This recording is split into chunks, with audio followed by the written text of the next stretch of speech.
दोस्तों, दिनाक्षी शॉर्टहैंड में आपका स्वागत है। अगर आप चैनल पर नए हैं तो चैनल को सब्सक्राइब करें और बेल आइकन ज़रूर दबाएं।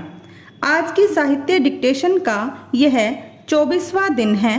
लगभग 400 शब्दों की यह डिक्टेशन 80 शब्द प्रति मिनट की गति से बोली जाएगी।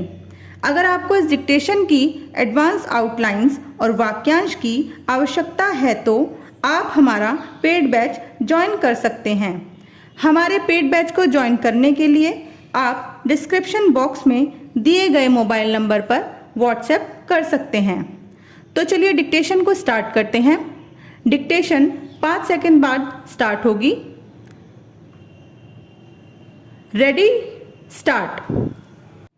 साहित्य की प्रमुख विधाओं में उपन्यास भी एक है। यह साहित्य का एक नया अंग है, परंतु इसने साहित्य प्रेमियों के बीच में तथा जनसाधारण के बीच में अत्यंत लोकप्रियता प्राप्त कर ली है। उपन्यास में मानव जीवन के समस्त आयामों को सहज और गहन अंकन किया जाता है। हिंदी उपन्यास सम्राट प्रेमचंद ने कहा है, मैं उपन्यास को मानव चरित्र का चित्र मात्र समझता हूँ। मानव चरित्र पर प्रकाश डालना और उसके रहस्यों को खोलना ही उपन्यास का मूल तत्व है। डॉक्टर श्याम सुंदर प्रसाद ने उपन्यास को मनुष्य के वास्तविक जीवन की काल्पनिक कथा माना है।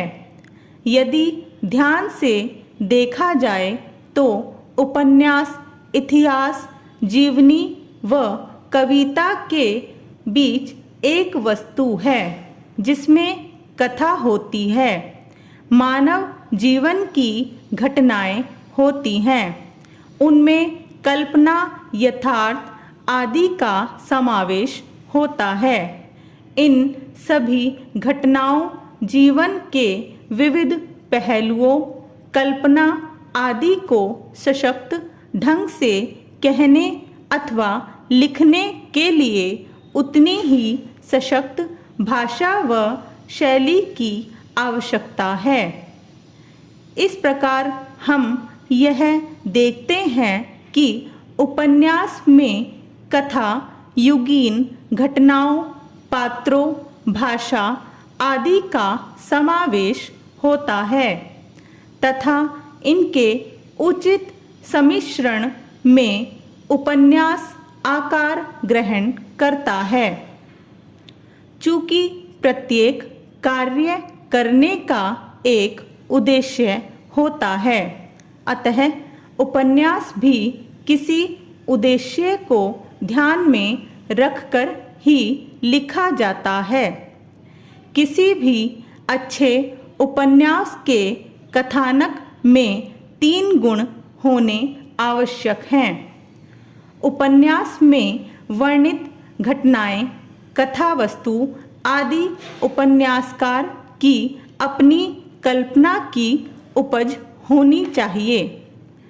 दूसरे उपन्यासों के कथानकों को मिलाकर भले ही एक नया कथानक बन सकता है, परंतु उसमें मौलिकता का अभाव होने के कारण वह अपना प्राप्त करने, दूसरों पर प्रभाव डालने में असफल होगा। दूसरा गुण रोचकता है। रोचकता से तात्पर्य यह है कि उपन्यास का कथानक इस प्रकार से निर्मित होना चाहिए कि पाठक को वह रुचिकर लगे। उसके मन में उपन्यास के आरंभ में ही वह जिज्ञासा उत्पन्न हो जानी चाहिए कि आगे क्या होगा। यदि पाठक के मन में यह जिज्ञासा भाव उपन्यास के अंत तक बना रहता है, तब निश्चय ही उसका कथानक रोचकता से परिपूर्ण होगा। स्वाभाविकता से तात्पर्य यह है कि उपन्यास में सभी घटनाएं, कार्य, व्यापार, मानव जीवन से जुड़े हों, वे इसी संसार से जुड़े प्रतीत हों। अलौकिक घटनाओं का इसमें चित्रण न हुआ हो। अतः मौलिकता, रोचकता और स्वाभाविकता तीनों गुण मिलकर कथानक को उत्कृष्टता प्रदान करते हैं। स्टॉप।